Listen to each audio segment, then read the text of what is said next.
Yeah, I found this footage of these slides of a tramp that we did in 205. It's going back a few years. The Puketerakis. We went in from the Wolfdale, started the Wolfdale track, went up to the Black Hill Hut, and went along 80 k's and came out at the Eskhead station. Anyway, everything went wrong. Well, it went wrong for me because I had a virus. I didn't realise I had something was wrong, and I wasn't feeling that great, and decided to go on. I didn't know that I was like I was. Yeah, and I really bombed out big time, and took photos of it, and I ended up sleeping. The mates walked off and left me, yeah, which was not good, and ended up sleeping on a ledge up in the bush, and then on the way down to Eskhead station, and the search and rescue came looking for me, and I got out. I got out by myself, but yeah, it wasn't too good, and I was a real mess. It took me months to get over, about 3 months to get over it. Chronic fatigue, yeah. Anyway, here's the slides of the pit of the trip, and I'll just talk through it. Great photos, and it's a really good trip. I did go back. Went back and did half of it. Twice I've done half of the trip, once by myself and once with a group of guys. Yeah. Anyway, okay. Well, here are the shots, and I'll just talk you through it. Yeah. Okay. See ya. Well, here's a snapshot shot off Google Maps. I've got the course marked out in the white. That's roughly where we started from, the Wolfdale, and finished at Eskhead station, and yeah, and that's the ridge line along the Puketerakis. You can see Lee's Valley down here with the mouse is. It was showing. The original plan was we got dropped off at the start of the Wolfdale, and then Francis took the truck back, and he was going to meet us 3 days later at the Eskhead station, so we were going to knock that off in 3 days. So that's the way it all was hoping to work out. And here's the crew. There is Richard, Kimberly, John Chambers, Colin Dowry and myself. Richard had climbed Mount Cook. He was very experienced. John Chambers usually went with most of his trips. Colin was a sub 2:30 marathon runner. I was sub 3-hour marathon runner, but plenty of experience. I've done plenty of tramps before, and I was usually very fit, but not this time. And here we are, walking up the Wolfdale to Black Hill Hut, and these are the various shots that we took on the way. And even then I was sort of struggling away a bit, and I was sort of dropping behind, and I sort of couldn't work out. I thought, oh, maybe because I didn't have that much sleep, and I had a bloody heavy pack, yeah, carrying tents and everything.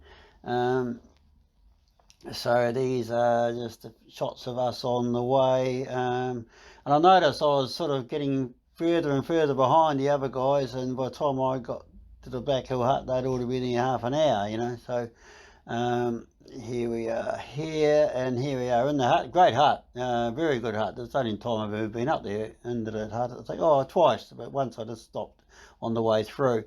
Yeah, and there's a bottle of moonshine in the hut, so we all had a bit of moonshine. Yeah, and that was good. We had a good time. And I walked up past the hut that night, and I took that photo there just before dusk. Oh, here's another one in the hut, John Chambers in his red zoot suit. Yeah, good stuff. And I think that might have been the view from, the next day. The next day the weather was blowing a northwest gale, and I was thinking, this the weather was an absolute gale, so we thought, we won't go. We'll just have to go back. No point in heading off in this absolute diabolical northwest wind. So we all just stayed in the hut till about 3 o'clock in the afternoon. Then I came up with a bright idea. Why don't we go forward and get to the bottom of Red Saddle, cross Red Saddle just before you go up to that next peak. And if the wind drops in the evening, we could go up and then bivvy out. And they was, oh yeah, let's do that. Yeah, I wish I didn't say that, but that's what we did. So we walked up there, and then here I was dropping behind again, and then that's us sitting in the bushes waiting for the wind to drop.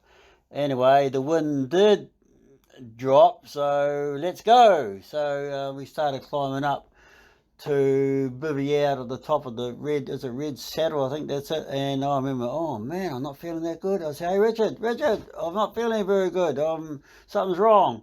And he said, oh, what are you going to do? And I thought, shit, there was no truck there, no way of getting back. Oh, I'll be right, what the hell? Yeah, never say that. If you're not feeling right, don't go. Anyway, so we got up on the top of Red Saddle, and we bivvied out for the night, and it was lovely. Yeah, really, really nice. Beautiful conditions, and we bivvied out. But these are some shots from there. And then during the night, it came through southerly. Well, it wasn't a strong wind. It just came a southerly airflow, and it got super, super cold. Yeah, really, really cold. And there was ice. There was ice. The ground froze. I got a picture of the ice as I was walking out. That's how bad it is. Anyway, so I knew where we had to go, so I thought, oh man, I'm not feeling that good. I'll head up early and get going. So if I come right, I'll be sort of one holding one up. So these are the shots from the top, looking various ways and that. And I think Colin caught me up and took that photo of me. Anyway, there's other shots there, and then yeah, Colin caught me up, so it was him and me, and we got a couple of shots at the top. And then there is Chess Peak up there from that angle. And then you had to walk up along and do a big drop down, then go up. Just if you go from the Black Hill side, we have been up from the other side where you walk up that ridge to the right. But anyway, there was the frozen little tarn up there, yeah, frozen, and then carry on walking up and up and up and up, and then Richard and John Chambers came along, and then they all passed me.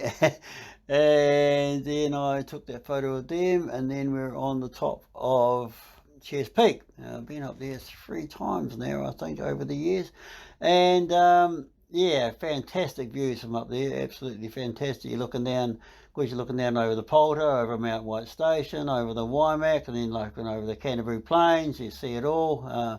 And oh, yes, fantastic. It's like, if you see that YouTube video I got called Chess Peak, you can see some other real pictures. That's another trip we went up there, and that's down looking down the Waimak. More shots of the Waimak, and there's 3 of us up on the top, and then you just go along this ridge line all the way as far as the eye can see, along and along and along. And I realised then that I started to drag behind again, and I think get more buggered, but I just keep on going. Of course, there's Lake Letitia, and yeah, it's really hard on your feet up there. You want really comfortable boots, And looking down, that's looking out over the Canterbury Plains, and then up there, and here we go. We're all grouped together and getting the map out and making sure we're on the right ridge. And yeah, so every ridge you see, we had to climb up it. Yeah, it's a bit like that. I remember here, going along here, and the guys were up here, and I was back there. And then I started falling over, falling over and picking myself up and go along and falling over and tripping over and picking myself up like a turtle, with a pack on my back. Oh, it was shocking. It was really bad. And here is Esk. The Esk River down there is starting to flow towards the Waimak. Another shot is up along the tops there. Great photos. I mean, it's just absolutely amazing up there. It really, really is. yeah, then what happened here? Something happened. We came to, oh yes, right. We came to this break in the ridge line, and you've got to do a bit of cliff climbing. But in actual fact, I went up there by myself after that when I came right, and you go around to the right, you can climb up that grassy verge, that ridge there. But we didn't know that at the time, so we were doing all this mountaineering stuff. That's all right for the guys who climb Mount Cook. But anyway, we got to the top all right. We made it up there and got through. And then once you're along a bit, it comes up to this real nice sort of grassy stuff. So you're heading along. That was real good. And yeah, it's nice going along there. And then I think it was Mount Pemba we came to, and big climb up to Mount Pemba, and then you got to turn to the left, sorry, and you go along there. Anyway, we're getting halfway along, and that's when I really started to pack it up. You know, I was just really bad, and they're all waiting for me. And I slowly catch them up, and that's me there with the green bag, and I was stuffed. And I said, look, you're going to have to let that locator beacon go. So, oh, we can't do that. So anyway, they peak guys sort of divided up my gear and made my pack a bit lighter, which was very good of them. And then so we headed off.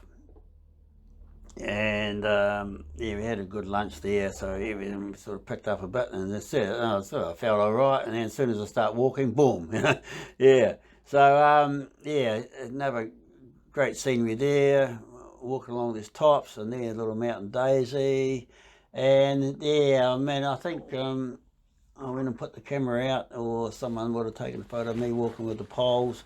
Yeah, and then we came to this spot, which anyone who knows it is sort of like a horseshoe, great big long round sort of horseshoe where you tramp round and you come to the top of this peak, and then you go down to the right, you go to the Tarn Hut, and to the left you carry on going to along the Puketerakis, you know.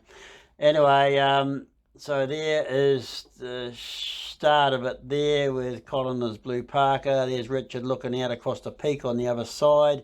There's another shot of the peak on the other side, which if you go down that ridge to the right, you go down to Tarn Hut, and right in the middle of this next shot is Tarn Hut. You might be able to make out the Tarn. Anyway, so the next morning, I got myself up at before light, and I remember I stuck my head in the Colin's tent. I said, "Hey, Colin, I'm heading off now. I don't know how I'm going to be. I might come right, or I might be shot. I don't feel that great, so I'm going off now so I can get a head start, because you can see where to go."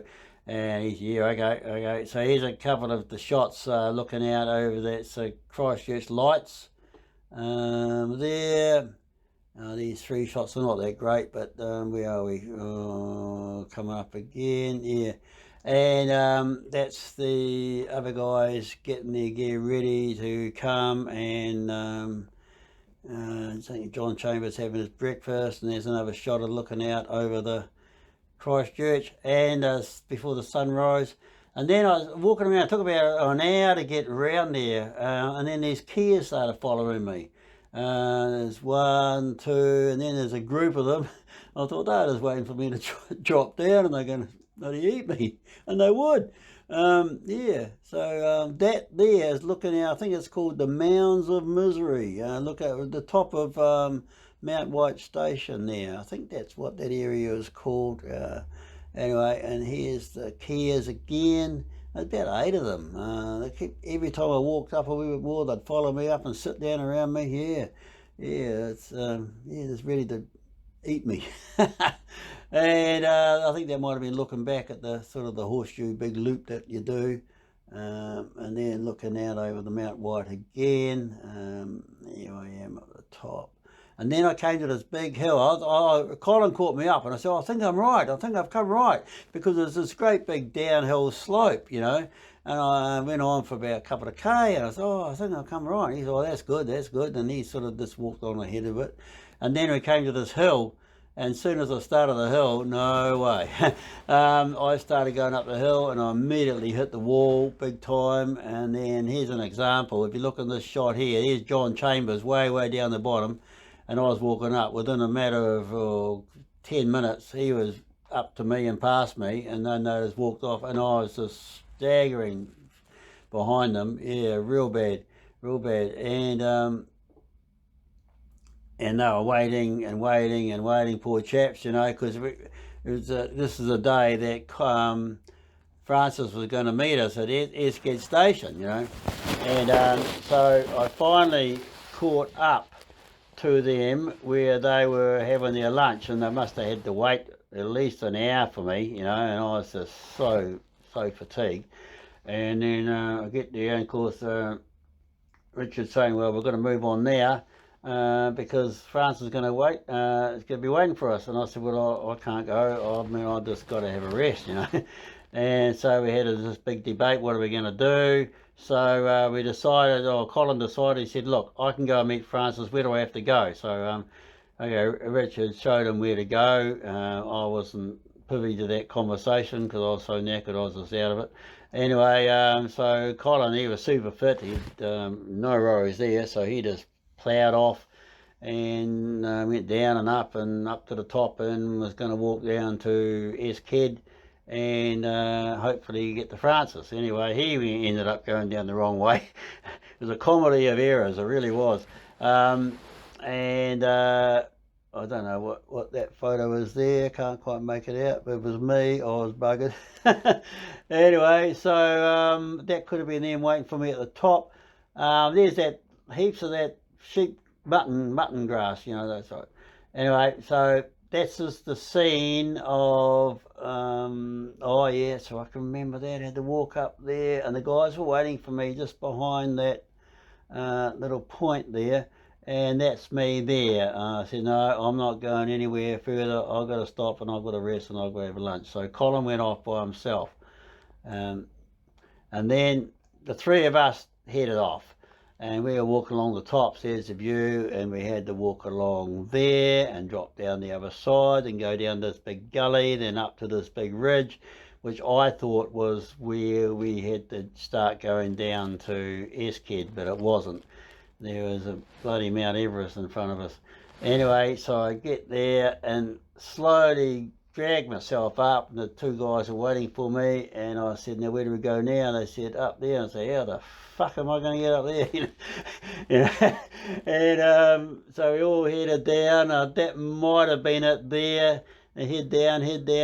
Then we started going up and up and up, and they just disappeared into the distance. And I was just going up by myself.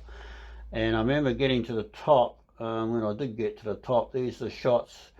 I don't know that shot there. I'm not too sure where it is, but this is the Esk, looking up to the Esk head, looking up to it. I've got another shot right at the top looking down, coming up, and here's me. I would have taken that photo by myself, or would have gone and put the tripod out so I could still do that sort of stuff. Yeah, I was bloody knackered. And then this is the climb going up, and the wind, because I was in the saddle there, the wind was just horrific. It was bloody blowing me over and getting up and going forward, and oh yeah, it's a real mess. And I don't know where that next shot is, looking out. Is that the water out there? Could be. And then going up, I remember there's a rock up there, and getting behind the rock and just breathing. I could hear myself breathing. The wind was just blowing, and then somewhere along the line I took this shot. Oh, horrible! Look at that! What a mess! Yeah, absolute fatigue, dehydrated, real bad. Yeah, running on empty, and there was nothing, absolutely nothing in the tank. Seriously, nothing in the tank. Yeah, real bad. The picture tells the story, doesn't it? And there is the Esk head. That's looking down at the start of the Esk river, where it starts and runs down, makes its way down to the Waimak. And yeah, you can see the cloud formation blowing northwest. And that was the last climb I had to get up to the top. And once I got up to the top, there's these two ridges going down, one to the right, and I thought no one would go down there. It was just peaky, you know, and really bad, and that was heading way off into down to the Hurinuri. You couldn't see the bottom because you're so far up. So I thought, well, it can't be that one. And then I saw some footprints, so I thought, well, it must be the next one. So I was the next one. I saw some footprints going down. So this next shot is up the top, looking back, and I was staggering down there, and long way down, you know, 5k or something. Yeah, it's not just, you just don't go down to the Hurinuri, you know.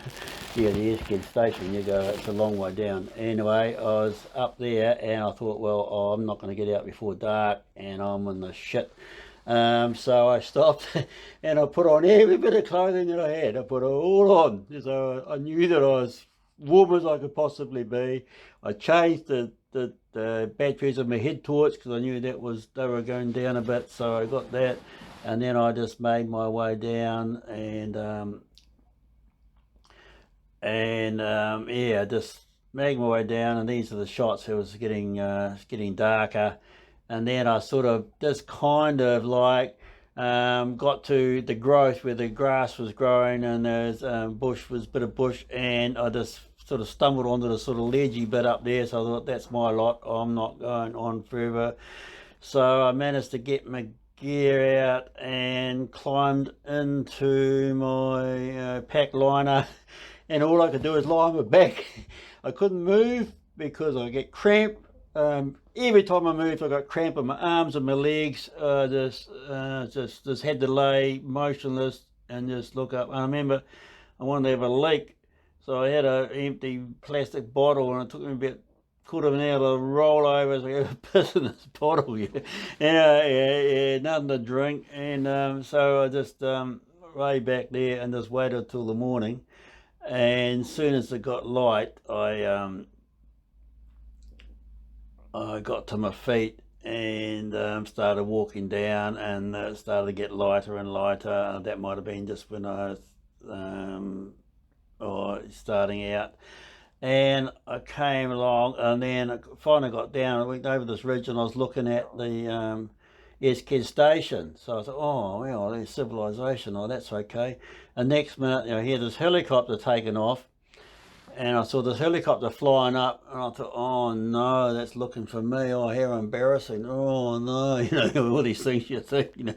Anyway, so couldn't do much about that. And then I was walking down, and I saw the stream bed. I could see the road, and I could see the stream bed down there, and man, there's water. There's one of this water, and I was wasn't pretty shaky on my feet, so I sat on my ass and I slid down to get to this water, you know. And here's a shot of me here. Yeah, just I put the camera in, I was just having some water, man, and I was just bloody stuff. And then I drank and I staggered out onto the road, and as I got on the road, this truck came past. There's about 12 guys on there, and they stopped and said, "Are you the guy we are looking for?" And I said, "Oh, I think I might be." So they said, "Well, do you want to ride?" I said, "No, mate, no. It'd take me too long to get back up, get up there." I said, I could see the Eskid station just around the corner. I said, "No, I'll be right." So I walked there, and when I got there, there's a cop there, and he came out and he gave me a cup of tea with heaps of sugar in it, you know. And here I am here. Look at that. Oh, what a bloody mess. Oh, the eyes were just shot to bits. And yeah, so that wasn't too good.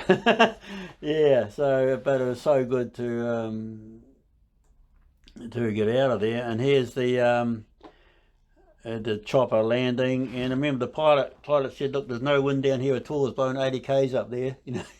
And so that was that's the difference, you know. It can be brutal up the tops, even if it's not blowing down the bottom. It's one of the helicopter landing, and that's another shot of me just shot the bits. Yeah, no, really bad. And here's the communication vehicle, And now I just want to say, the night before, when I was coming down, when I got onto the ledge, I could see this fire down on the riverbed. I could see the Huanui, or I couldn't see it as the Huanui River. I could see this fire. Anyway, so I flashed my head torch a few times, And what had happened, Colin had gone down the right-hand side, that ridge. I thought no one would ever go down there. He went down there. And he bloody well got to the bottom, and he said it was horrific, and he got down to the bottom at about 9:15. I think at 9:15 he got down there, and he met these guys fishing in the Huanui, and they lit the fire, and one of them said, we saw this light flashing up there. So anyway, so Richard and John went down the same ridge I did, but they turned left about 3/4 of the way down, probably about where I slept, and they ended up in this wild pig where these pigs were bloody living, and the pigs bloody took off, and they got to the Escad station about 9:30, and the fishermen dropped Colin off, and of course they were all worried about me, so they rang up search and rescue, and they got a point system. They said, well, how is he? Who is he? Is he experienced? Yes, he's experienced. He's generally very fit, and he just wasn't right this time. And anyway, of course they said, why'd you leave him? And of course they got nailed, absolutely nailed. Why did you leave him? The guy was fatigued, you left him. They seriously got told, and they said, well, I got to 11 points. If it's over 11, they come and get you. So they made the decision that they were going to come and look for me. So that's the way that worked out. So here's a shot of me after. There's a smile on my face. I don't know why. But yeah. So that's happened there, and that's the photo there of the guys, us in front of the thing, and then just driving out with the sheep, and that's driving out. That's where the two branches of the Huanui meet.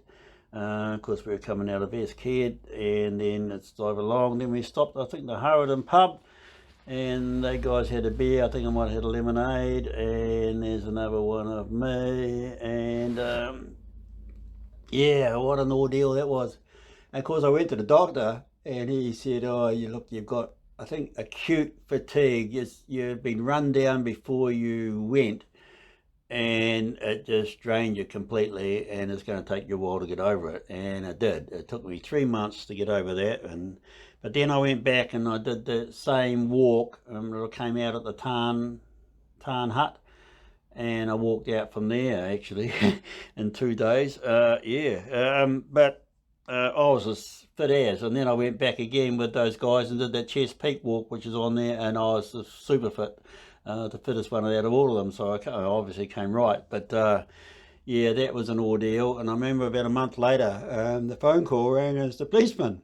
He was wondering how I was, the Harraden policeman, and he said, look, I rang certain people and I told them on no uncertain terms, you just don't leave someone behind when in the mess, and you just don't, and yeah, that was a real serious ordeal for me, and I'm glad I got out of that one. I can see how people can just crash and just can't go on, Yeah, so anyway, but that's the end of it. Lived to tell the tale, and had done plenty of tramps after that. I'm still doing them.